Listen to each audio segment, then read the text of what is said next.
Сәлем балалар, бүгін біз сендермен бірге жемістердің аттарын үйренетін боламыз. Қауын, банан, өрік, алма, алмұрт, қарбыз. Балалар, сендер қалай ойлайсыңдар? Бұл жерде көрсетіліп тұрған қандай жеміс түрі?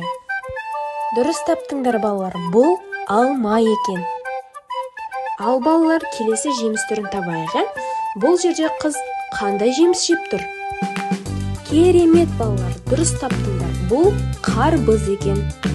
Алдыңғы сабақта біз сендермен бірге түстерді үйренген болатынбыз. Бұл жерде сары түсті жеміс берілген екен. Бұл қандай жеміс? Дәл таптыңдар балалар, бұл банан. Ал балалар, мына ағаш басында өсіп тұрған жеміс қандай жеміс?